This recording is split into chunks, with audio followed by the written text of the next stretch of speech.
não sou indígena, não sou pobre, meus filhos não estão lá no meu país de origem, eu nem sei com quem que estão sendo bem cuidados, se não são, não tenho ideia. Então, é uma tentativa ali de me colocar na dor dela, mas a dor dela não é a minha.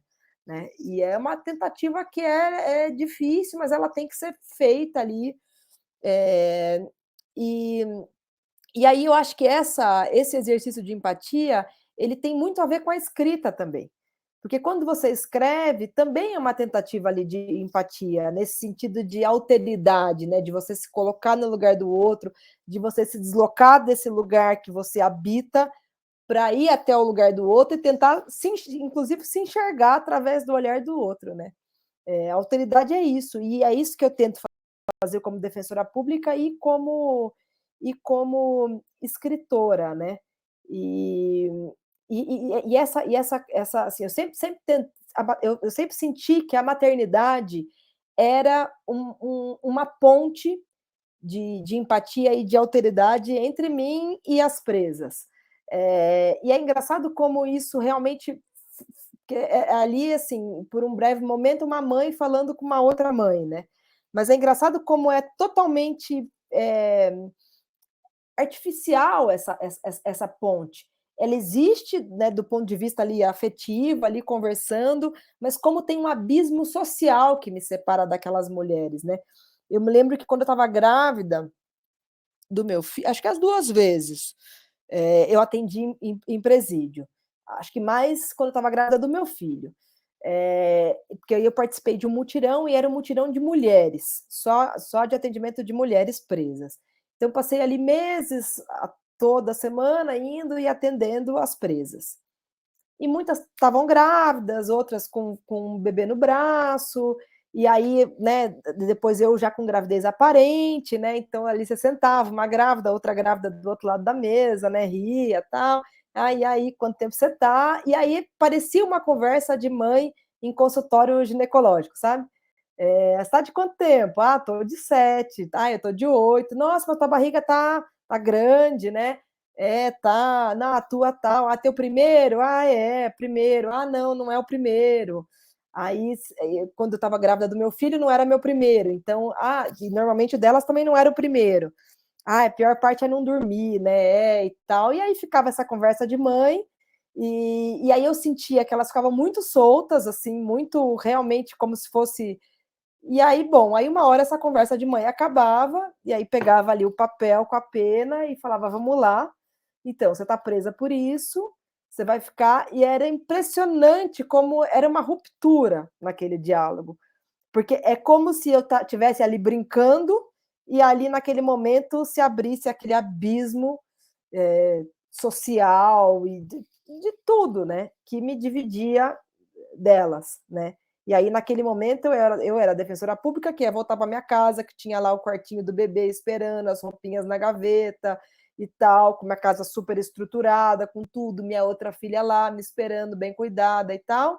E elas iam voltar para a cela com os outros filhos, sei lá onde, abrigado ou com parente, e esse bebê ia nascer, sei lá como, entendeu? Aprisionado, ia ficar com esse bebê até amamentar, e depois para quem que ia entregar esse bebê. Isso, no caso das estrangeiras, era um problema a mais, porque elas não tinham parentes, muitas não tinham parente nenhum. E aí, como é que faz? Aí pede ajuda para consulado, para entregar esse bebê para a família, para alguém da família vir buscar. É um drama, né? É um drama. Nossa, que coisa, que relato impressionante. Eu fiquei pensando um pouco também no atraso que é da legislação brasileira em relação ao porte das drogas, né, a legalização, de como quem acaba pagando o preço bem alto é a população de imigrantes, de pessoas pobres, negras, né, de como isso é, digamos assim, um tema importante para ser discutido e como a nossa legislação é tão retrógrada nesse sentido, né? Mais uma Completamente. vez, eu fico pensando como também você tem que atuar, né, no seu trabalho a partir de uma lei tão rígida, né? Assim, então, que pune de uma forma tão rigorosa pessoas que não precisariam estar presas por causa disso, né? Sem dúvida, sem dúvida, sem dúvida. Na verdade, não dá para a gente falar de diminuição de violência, assim, não dá para você discutir seriamente política criminal sem tocar no assunto de descriminalização e legalização de uso de drogas, assim, não dá. Porque você percebe como tá muito ligado com a criminalização de uso de drogas, né? Porque aí você cria assim uma grande máquina, que é a venda de drogas, que dá um lucro absurdo. Em geral, você consegue pegar mais ali quem está na base, você consegue subir um pouco, mas quem está mesmo ali você não pega, né? E esses pequenos traficantes, eles são facilmente substituídos, né? Assim, mão de obra baratíssima e completamente descartável. E aí você cria assim, um cachorro correndo em volta do rabo, assim, né? Você cria ali um ciclo completamente vicioso e eterno de violência e de encarceramento, e aí você vai estratificando cada vez mais e aprofundando as desigualdades sociais, né? Acho que o Iago quer falar. Sim, gente, não, espetacular o debate aqui, muito boas as contribuições da Maria Fernanda, acho que o pessoal está aproveitando muito esse espaço que era de uma aula de redação e virou muito mais do que isso, né? E eu queria lembrar aqui, fazer esse papel meio chato, né? É que a Lu que me deu esse papel aqui. Uma questão que acabou passando no chat, mas eu acho que tem total a ver com isso, né? Que a Graziele Moreira colocou aqui, né? Mas eu acho que a Maria Fernanda já falou, mas mesmo assim eu gosto de lembrar, até porque se a Graziele quiser complementar aí, ela pergunta sobre a questão criminal, justamente. Como é que fica essa interação entre identidade, registro, né, e essa defesa criminal?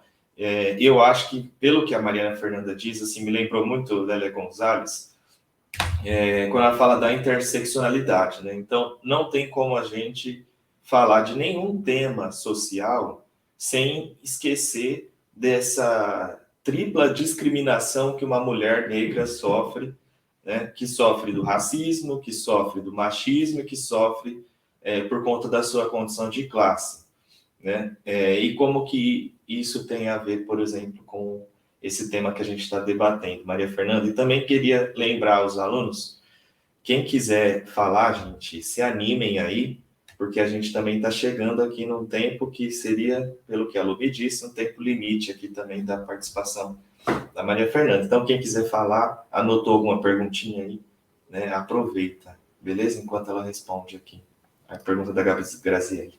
Graziele, eu só não entendi exatamente a tua pergunta. Você quer saber? Se ela quiser complementar, né? Se você quiser complementar, Graziele. Mas pelo que eu entendi é isso. Como é que... É porque era outra papo que a gente estava tendo. Faz um tempo. Mas será que ela estava se referindo a essa questão assim de homônimo, né? Da pessoa ser presa e de repente tem um outro nome, ou alguém apresenta a identidade de outro? Acho que agora ela quer falar. Vai lá, Graziele. Oi, boa noite. Boa noite. Então, eu estava pensando assim, por exemplo, que a identidade, ela parte também do princípio da participação de pai e mãe, né? Então, como que o preso, ele participa desse processo, sabe? Fiquei meio que em dúvida, assim.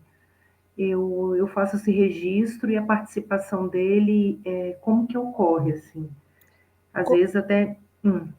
Como assim? O preso, você diz assim, o preso é pai de uma criança e ele vai registrar, é isso? Isso. Por exemplo, se já existe alguma coisa nesse sentido, Existe. de intenção do preso nessa atitude, sabe? Sim, não existe. Se a pessoa está presa, ela pode registrar, ele pode registrar um filho estando preso, entendeu? Ele vai assinar um documento. A Defensoria Pública muitas vezes faz essa ponte, assina lá um documento que é como se fosse uma autorização de registro. E aí registra essa criança no nome dele. Ele não precisa esperar a liberdade para registrar essa criança, se essa criança é filha dele. entendeu? Entendi. E assim, tem uma burocracia, claro, mas é aquela burocracia que eu falei no começo, né, do bem, porque você precisa ter ali um certo controle, né, porque senão... Mas não é uma super burocracia, é um procedimento relativamente simples, você registrar uma criança estando preso, né? Mas Porque isso quando faz com que você... o preso talvez se sinta até mais, eu acho que pensa muito na questão social, né, Claro, da socialização. Você não claro, com tira certeza, dele o direito à com certeza. paternidade, né? Exatamente, exatamente. Ou qualquer outros direitos, né? Ele pode se Sim, divorciar, por exemplo, estando preso, né? Porque assim, a privação da liberdade, ela priva a liberdade, mas ele tem acesso a todos os outros direitos. Mas você sabe que essa questão quando você falou, né, dessa questão da identidade e do direito criminal, eu fiquei pensando que você estava querendo saber uma outra coisa, e que é bem interessante falar, né? Que quando a pessoa cumpriu uma pena, então cumpriu uma pena, ficou lá, pagou a dívida com a justiça, que é como eu sempre digo para eles, ó, a tua dívida com a justiça vai até tal. Não significa que vai ficar preso até essa data, porque tem direito a benefícios e tal, não, mas aqui é teu limite de dívida com a justiça, quando você pode falar tchau, não te devo mais nada. Mas a gente tem hoje uma situação no Brasil muito delicada, que é assim, a pessoa cumpriu a pena privativa de liberdade, e normalmente tem imposição de multa também. A pessoa tem lá, foi condenada a 5 anos e 4 meses de reclusão e tantos dias multa. Que no caso do tráfico, por exemplo, que grande parte do encarceramento no Brasil hoje em dia é tráfico, é uma multa astronômica, assim, mas de 10 mil reais, 15 mil reais. Aí essa pessoa terminou de cumprir a pena e tem essa multa de 10 mil reais, 15 mil reais. Se não pagar essa multa, não pode ser preso, está escrito na lei. Porque senão você criaria ali uma coisa absolutamente injusta, já pôde no passado, né? Você ser preso por um não pagamento de multa criminal, não pode mais, porque senão você está privilegiando quem pode pagar e quem não pode se ferra e vai ser preso porque não tem dinheiro, né? Você está criando uma situação de aprisionamento pelo simples fato da pessoa não ter dinheiro. Então, essa pessoa não tem dinheiro para pagar essa multa, não vai ser presa. Mas ela é impedida de exercer vários direitos, inclusive direitos políticos. Porque ela não consegue regularizar o título de eleitor, ela não consegue regularizar CPF, ela não consegue um trabalho formal, porque ela não consegue o que a gente chama de baixa na captura, que aí quando o empregador ele não tem acesso àquele histórico criminal daquele sujeito. E aí você cria uma nova pena, que é a pena da pessoa ficar alijada de qualquer tipo de participação. E aí, assim, o que o Estado quer dessa pessoa? O Estado quer que essa pessoa trabalhe e não cometa mais crime. O que o Estado faz? Ele dificulta o acesso ao trabalho dessa pessoa. Então, eu quero que você trabalhe, mas eu não quero te dar documento para você trabalhar. E aí essa pessoa vai ali se virar e vai ficar com empregos informais e tal. Então, hoje, na Defensoria Pública Criminal, acho que uma das grandes questões que a gente tem é uma questão que nem deveria ser criminal, porque é uma questão que não envolve privação de liberdade. Mas essa pessoa cumpriu integralmente a pena e você nega para ele o acesso básico, a possibilidade dele poder reestruturar a sua vida, né? De ter um trabalho, de, bom, vou aqui, vou... Esse prazer que a pessoa tem de sair do presídio e regularizar a documentação. Bom, vou tirar meu CPF, eu vou tirar meu título, eu vou me organizar, eu vou procurar um emprego, eu quero lá puxar minha folha de antecedentes, aparecer um nada consta para ninguém. É muito complicado. Bem complexo. Obrigada. Imagina, obrigada a você. E aí, gente, mais alguém se anima a fazer perguntas, a compartilhar algum relato?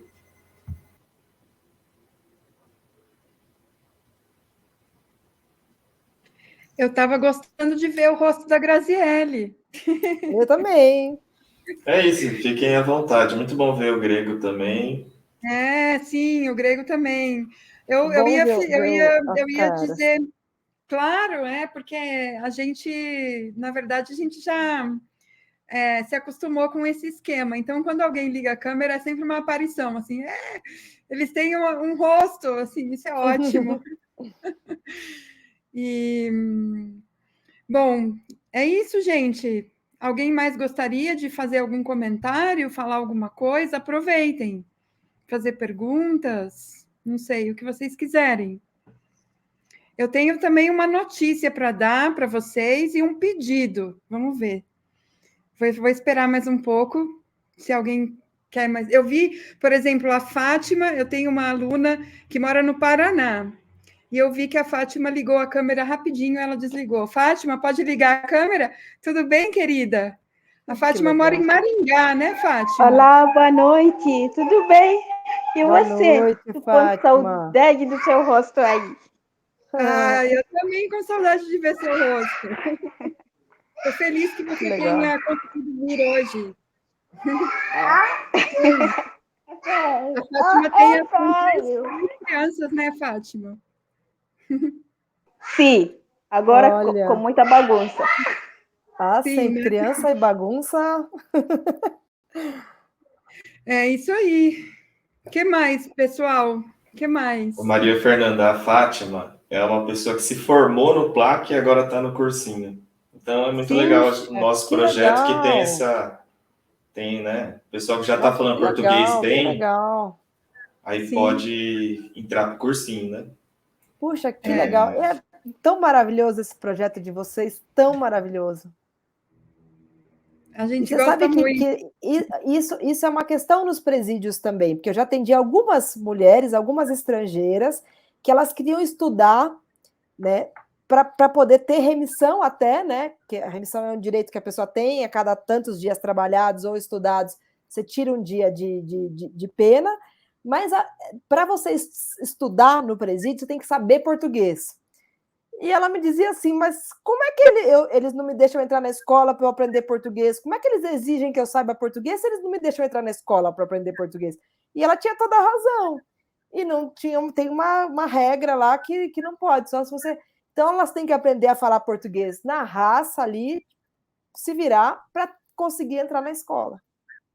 Olha, eu queria fazer um anúncio aqui, porque acabou de chegar a nossa coordenadora, a Josi.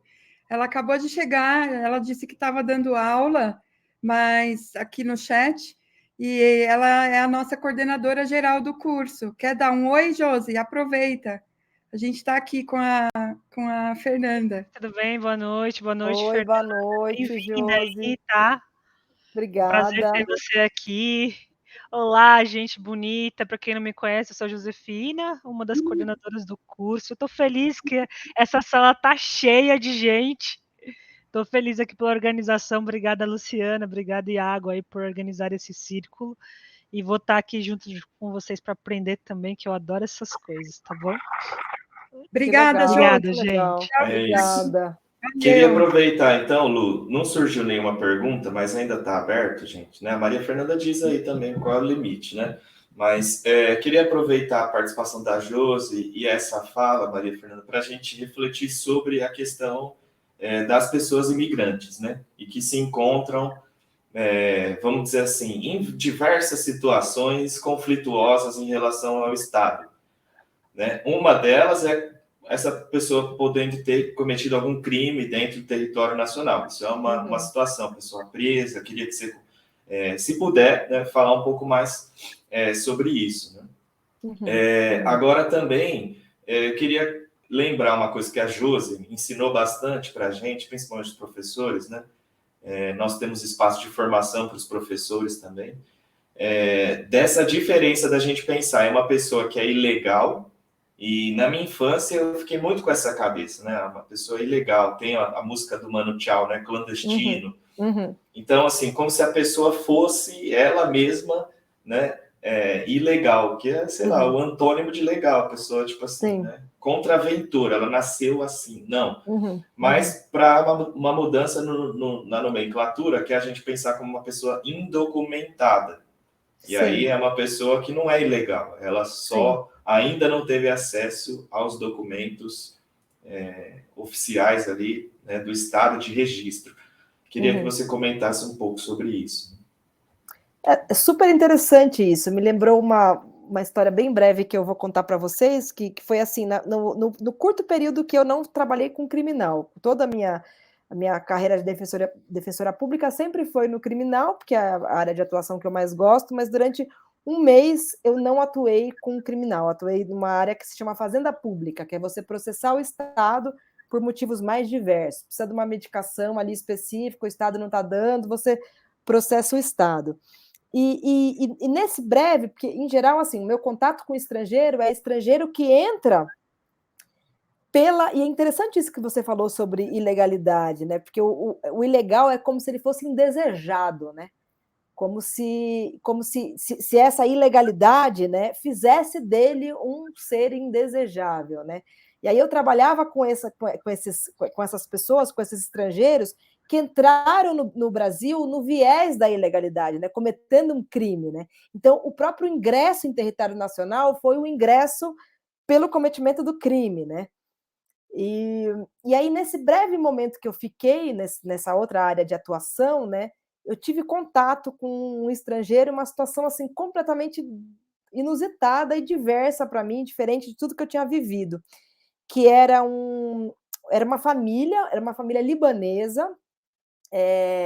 Eles procuraram a Defensoria Pública, nem sei como que foi a porta de acesso, assim, porque em geral, imagina você entender o sistema de justiça, você entender quem você procura.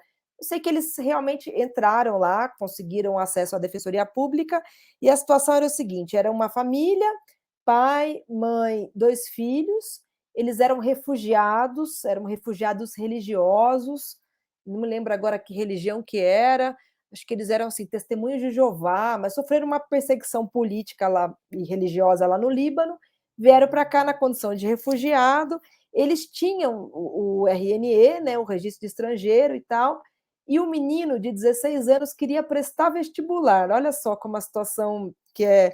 Ele queria prestar vestibular, era um super bom aluno, assim, ele tinha dificuldade em português, mas ia muito bem nas exatas, né? E ele não podia, na época era FUVEST ainda, ele não podia prestar vestibular porque ele não tinha alguma coisa que precisava ter, não sei se o RNE bastava, ele precisava de Ele não alguma tinha coisa. histórico. Ele não tinha o quê? Histórico. Ah, devia ser Histórico isso, escolar, então, né? histórico escolar. Porque isso, devia ser, porque na minha cabeça ele tinha o RNE direitinho, tinha saído já. Ah, ele não tinha histórico escolar, devia ser isso, então. Exatamente. E aí ele não conseguia, era o último dia do prazo e ele queria prestar vestibular e a família veio, a família muito ressabiada, assim, muito não confiando em instituição nenhuma, e não dá nem para julgar, eu não confiaria também. Você chega num país, você não entende as regras, e o menino está lá estudando, era um bom aluno, e aí tenta, né, ele queria ser engenheiro, e ele tinha 16 para 17 anos. E aí a gente conseguiu, assim, muito rápido, porque esse tipo de situação tem que ser muito rápido, porque ia vencer lá o prazo, e a gente fez um pedido liminar ali, o juiz deu no mesmo dia, ele pôde prestar vestibular, mas olha assim, como você burocratiza uma coisa que é básica, assim, ele estava no sistema público de ensino, né? Ele estava matriculado numa escola, frequentando uma escola, ele tinha notas naquela escola, e ele não podia prestar vestibular. E aí eu fiquei pensando assim, ele procurou a Defensoria Pública, a família e tal. Imagina assim, quantos outros, porque não desistiram, ou nem sequer pensaram na possibilidade de contestar uma regra, alguém ali, o Estado, né? Porque, em última análise, é o Estado dizendo, não, você não pode. E é mais ainda o Estado reafirmando essa pecha de indesejado. Não, aqui não, a gente deixou você estudar, você pode frequentar a escola, mas o seu direito acaba aqui, assim, prestar o vestibular você não pode. Cruel, né? Essa exclusão. Mas eu acabei me perdendo na pergunta, Iago, acho que não era exatamente isso que Não, você tem queria. total a ver, inclusive é uma luta da Josi, é uma luta, vamos dizer assim, até pessoal, né, Josi? Ela poderia ficar uma hora falando aqui só sobre essa situação do histórico escolar. Mas Mas é eu acho que, um olha, dos você foi na casos. mosca, Josi, era histórico escolar, sim. Era É, isso porque mesmo, faz você tanto estava tempo. falando, Fernanda, e eu Aham. comecei a ver minha vida assim, foi engraçado isso. E isso deve ser assim, relativamente comum, né? E só se consegue entrando na justiça hoje em dia ou não? Mudou Nem o na entendimento? justiça. O aluno que passou agora na UFSCar tentou ano passado pela FATEC e ele não tinha. E aí a gente conseguiu traduzir o histórico dele juramentado e a FATEC pediu que a embaixada do Haiti em Brasília fosse lá e desse um carimbo. Que era impossível a Nossa, gente conseguir. E a gente entrou pela nossa. DPU e aí eles não conseguiram. Não conseguiram? Não, o FATEC falou que Caramba, vai repensar o vestibular dela.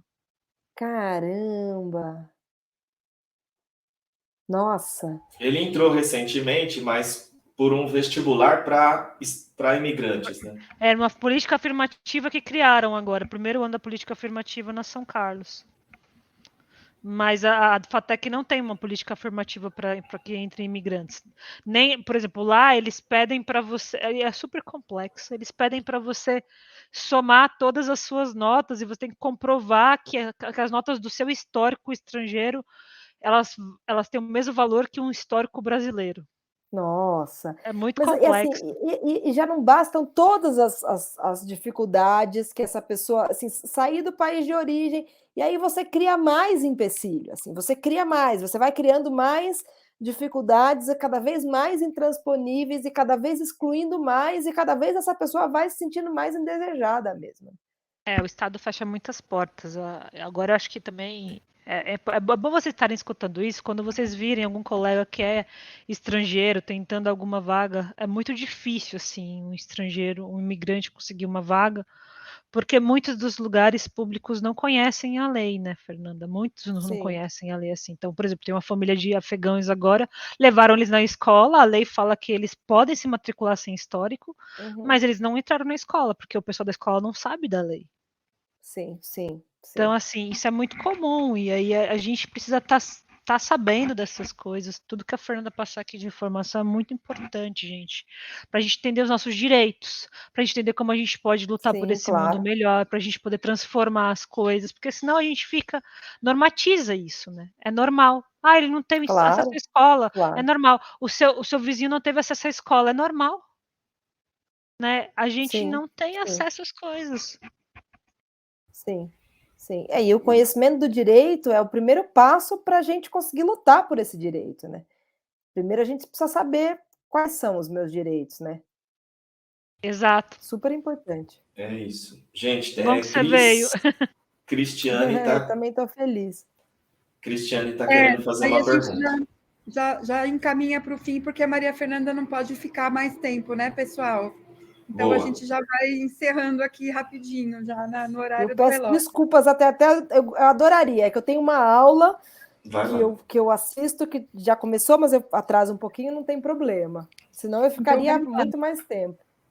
tá joia. Ah, é uma pena, mas vamos lá, Cristiane, rapidinho para a gente fechar. E Isso, agradeço muito já, Maria Fernanda. Muito bom ter você aqui. imagina, eu que agradeço. Vai lá, Cristiane. Bom, primeiramente eu gostaria de agradecer por causa do círculo que eu tô amando. Primeiro círculo de vocês que eu tô participando e eu já amei.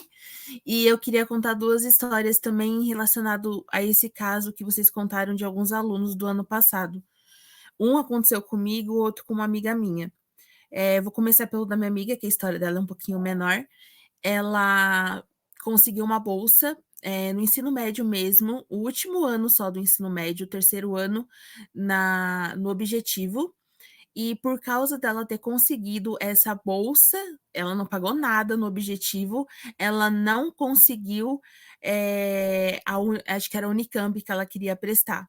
Ela não conseguiu isenção, teve uma burocracia lá que ela não pôde Ela deve concluir. ter se inscrito como aluna de escola pública, né? E aí, aluno de escola pública normalmente tem algum acréscimo ali nos vestibulares. E aí, só que aí tem um ano dela que não foi na escola pública, por mais que ela não pagou por isso. Deve ter sido isso, não sei. Pode ser. Só sei que ela teve problema lá e não conseguiu. E o meu caso foi que eu consegui uma bolsa e eu passei numa faculdade pelo Enem. Não era o curso exatamente que eu gostaria de fazer, mas era o que eu consegui entrar e deu certo. Só que eu tive problema no ProUni, também nessa questão de documentação. Eles pediram um documento que eu não conseguia, da minha mãe, no caso, porque a conta bancária é do meu pai, então eu não conseguia tirar esse documento no nome dela, porque ele era o titular. E não tinha como mesmo. O banco se ofereceu fazer uma carta autenticada pelo cartório, eles não aceitaram. Eu não conseguia o documento no nome dela, só consegui no nome do meu pai. E eu também entrei através do MEC, liguei, eles também se propuseram de fazer um documento pelo próprio MEC, e mesmo assim eles também não aceitaram o documento nem do MEC, e resumidamente eu perdi a minha bolsa na faculdade por causa de um documento que eles estavam exigindo ser da minha mãe e que não tinha como sair no nome dela porque ela não era titular da conta. Nossa, caramba. E qual documento era esse, Cristiane, você lembra? Eu lembro, ele queriam 6 meses de extrato bancário no nome da minha mãe, e o máximo que saía no caixa eletrônico era 3 meses. E 3 meses apenas eles não aceitavam, tinha que ser 6. E 6 só saía no nome do meu pai porque ele é o titular, então só saía no nome dele. Nossa. Doideira, né? Coisas burocráticas. Mas, gente, olha, então, para a gente respeitar o horário aqui, porque a Maria Fernanda precisa ir, infelizmente, eu queria, de novo, agradecer demais a presença de vocês, dizer que foi uma experiência muito bonita ficar aqui ouvindo as suas contribuições. Agradecer a Maria Fernanda por ter vindo conversar com a gente. E eu queria, então, como eu tinha dito, eu tenho uma notícia e tenho um pedido. A notícia, eu vi aqui, nós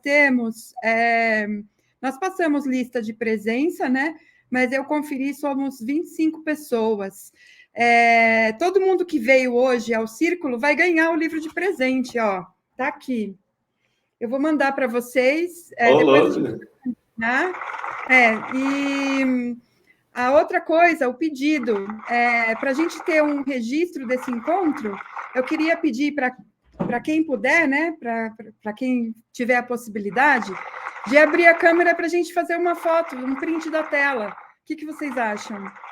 Aí a gente faz e fica todo mundo sorrindo, bonito. Fazer uma foto final aí, gente. Uma foto final. Para quem puder, né? Eu sei que tem Vamos, gente um sorriso. Um sorriso de felicidade por esse primeiro ciclo. Bora. Olá, olha lá, que Danilo, bom ver vocês. Olá, muito bem, Graciela. Quem temos aí uma visita especial? Quanta gente. Obrigada, olha, eu estou super feliz. Bonitinho. Sem problema, Aine, sem problema. Gente, vocês são muito lindos. Eu não sei por que vocês ficam escondendo o rosto. Vou mostrar até meu gato. Que lindo. Eu tô emocionada vendo vocês aqui. Eu já esqueci de fazer o print. Espera aí, deixa eu... Alguém mais vai ligar a câmera? Que eu já vou ficar preparada aqui para fazer o sorriso. Todo mundo se prepara. Eu vou deixar aqui pronto. Quando eu falar X. Vamos lá. Pronto! Foi, que hein? Legal.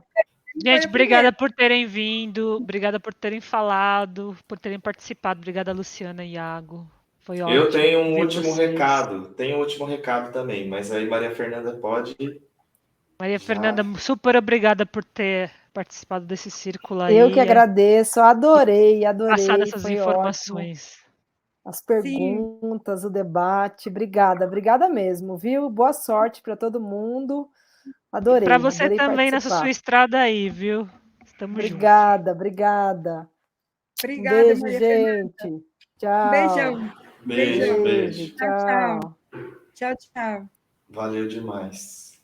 Ô, Lu, eu posso dar um recado e aí depois você fecha? Eu estou gravando ainda. Interrompe a gravação ou continua? Melhor interromper. Na verdade, sou eu que estou gravando, porque aquela sua